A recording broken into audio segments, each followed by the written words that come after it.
Selamat pagi semua. Romodegen, para frater, para suster, bapak dan mama, saudara-saudari, hadirin sekalian yang terkasih di dalam Kristus.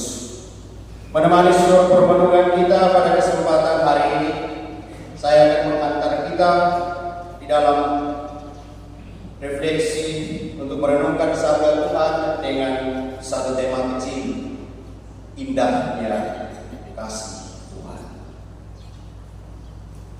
Sepanjang hidup kita manusia, pasti dalam beberapa kesempatan juga di berbagai tempat, pasti kita akan menemukan ada begitu banyak keindahan yang sering kali ada di hadapan pandangan mata kita. Tetapi seberapa jauh keindahan yang sering kali muncul, kita perlu tahu bahwa keindahan di balik kasih Tuhan akan menghantar kita pada titik di mana kita bisa memahami sesuatu yang bisa melampaui apa yang sekedar ada pada manusia, apa yang ada pada diri kita, untuk sampai pada titik yang lebih tinggi, yaitu untuk mengasihi. Dan juga bapak dan mama, saudara-saudari, umat Allah sekalian yang terkasih di dalam Kristus, tentang sesuatu yang indah, tentu masing-masing diri kita bisa mendefinisikan apa itu indah. Tetapi sesuatu yang indah yang dinyatakan Tuhan kepada kita pada hari ini tidak lain yang lebih indah di dalam hidup adalah ketika kita mengasihi. Bagi kita sangat mudah dan gampang untuk mendefinisikan atau memberi arti dan memaknai apa itu kasih. Dan seringkali secara gampang ketika kita berbicara tentang kasih, otomatis kita pasti berpikir soal love, cinta. Itu sudah pasti. Karena apa? Karena kadar atau rasa cinta dan kasih mengalir dari satu sumber yang sama, keluar dari satu tempat yang sama di dalam hati kita manusia. Tetapi sedalamnya hati manusia tidak seorang pun bisa mengenali, tidak seorang pun mampu mengenal hati manusia selain hanya Tuhan sendiri. Saudara-saudari yang terkasih di dalam Kristus, level kasih Tuhan yang harus kita imani sebagai bagian dari keindahan hidup Kristiani tidak lain adalah ini. Sebagaimana yang digambarkan di dalam Injil Yohanes dalam bacaan Injil yang baru saja kita dengarkan tadi, bahwa level kasih Kristiani tidak lain adalah level yang lebih tinggi, yang melampaui segala bentuk kemanusiaan yang harus kita jaga dan kita pelihara di dalam hidup ini. Karena Kristus telah menunjukkan sesuatu yang melampaui seluruh standar hidup kita manusia. Tidak ada kasih yang lebih besar daripada kasih seorang yang memberikan nyawanya untuk sahabat-sahabat. Dan inilah kasih yang total, kasih yang sempurna. Tuhan memberikan sampai selesai. Tuhan mencintai sampai habis. Tuhan mengasihi sampai total. Bagaimana dengan kita? Jangan sampai kadang-kadang di dalam rumah suami jalan sama-sama dengan istri, sampai di pasar istri sudah naik di atas motor, dia gas, padahal mau dua naik, sampai tengah jalan berdua sadar, oh mau dua naik.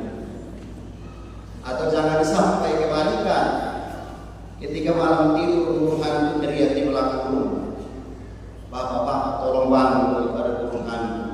Buat tutup rengkai balas tinggi di dalam, mentua yang harus keluar. Kita perlu belajar bagaimana saudara-saudari umat Allah sekalian yang terkasih di dalam Kristus, bahwa lompatan hidup kita sebagai orang beriman Kristiani harus sampai pada titik yang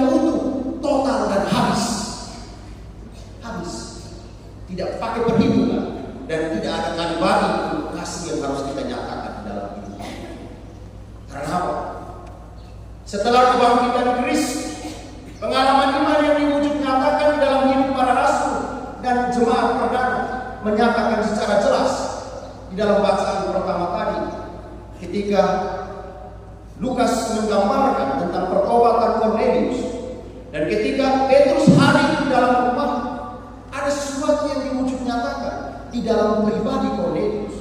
Ketika dia melihat Petrus, dia bersujud di hadapan Petrus, tetapi Petrus katakan kepadanya, bangunlah, aku ini hanyalah manusia biasa.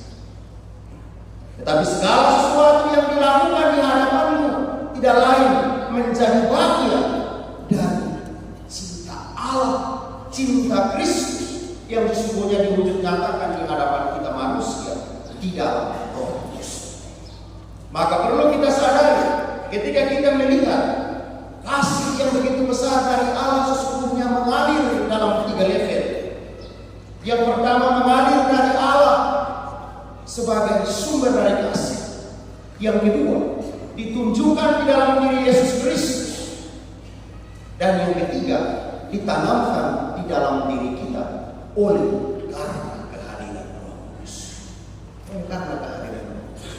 Maka tanpa kehadiran Roh Kudus, kita belum mampu untuk mencintai, kita belum mampu untuk mengasihi secara sempurna sama seperti Kristus mengasihi.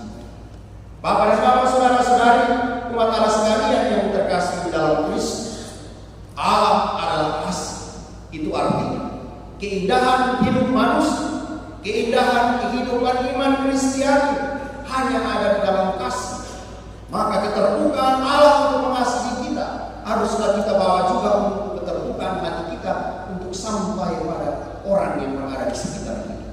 Kita harus mampu untuk mengasihi walaupun secara sempurna, walaupun secara sederhana.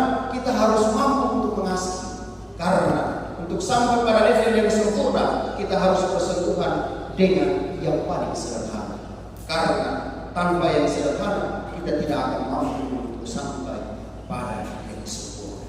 Sebagai manusia, mungkin perasaan kita bisa datang dan pergi, tetapi untuk tujuan Tuhan bagi diri kita tidak akan pernah lain. Karena apa? Tuhan mencintai dan mengasihi kita masing-masing sama seperti kita hanyalah satu orang di hadapan pandangan matanya. Tuhan mengasihi kita sampai tuntas. Demikian pula kita harus melaksanakan perintah Tuhan di dalam hidup kita untuk saling mencintai dan saling mengasihi satu sama lain.